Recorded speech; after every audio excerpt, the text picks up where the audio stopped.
Ka'ab al-Ahbar was a prominent rabbi from Yemen who was one of the earliest important Jewish converts to Islam. He is counted among the Tabi'in and narrated many Isra'iliyat.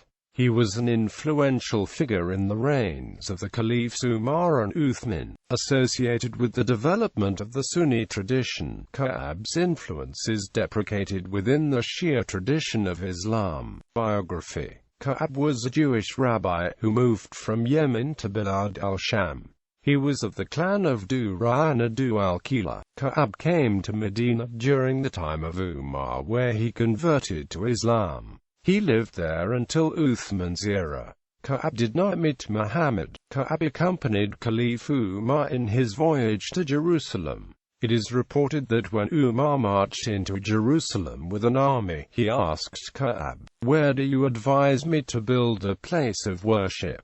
Ka'ab indicated the Temple Rock, now a gigantic heap of ruins from the Temple of Jupiter. The Jews, Ka'ab explained, had briefly won back their old capital a quarter of a century before, but they had not had time to clear the site of the temple, for the Roms had recaptured the city. It was then that Umar ordered the rubbish on the Sakra to be removed by the Nabateans, and after 3 showers of heavy rain he had cleansed the rock. He instituted prayers there. Umar is said to have fenced it, and some years later, an Umayyad Caliph built the Dome of the Rock over the site as an integral part of the Aqsa Mosque. Until this day, the place is known as Qabit al-Sakra, the Dome of the Rock. According to tradition, Ka'ab believed that every event that has taken place or will take place on any foot of the earth is written in the Torah, which God revealed to his prophet Moses. He is said to have predicted the death of Umar using the Torah. According to one narration, Ka'ab told Umar, "You ought to write your will because you will die in 3 days." Umar responded, "I do not feel any pain or sickness."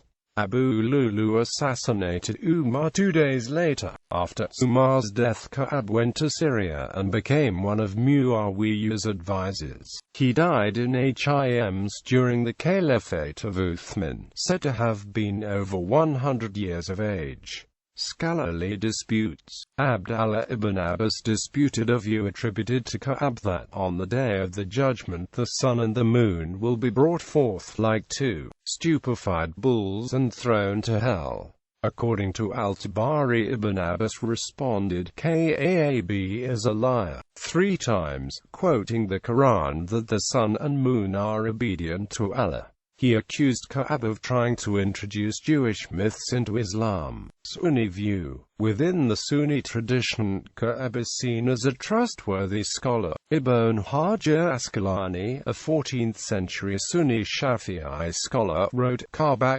"B. Ibn Mati al-Himyari, Abu Ishaq, known as B. al-Ahbar, is trustworthy. He belongs to the second.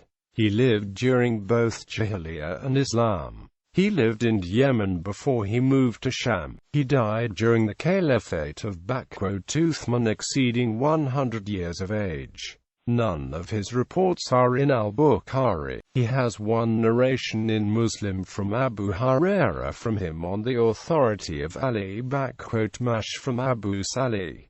Shia view. Within the Shia tradition, Ka'ab is seen as an unreliable figure. Muhammad al-Tijani, a 20th-century Shia scholar, writes that he was a Jew from Yemen who pretended to have embraced Islam, then went to Medina during the reign of Umar ibn al-Khattab. Muhammad Jawad Shiri writes, after having quoted a hadith, "This dialogue should alert us to the deceptive and successful attempt on the part of Ka'ab to influence future events by satanic suggestions. It contains a great deal of deception which produced many harmful results to Islam and the Muslims."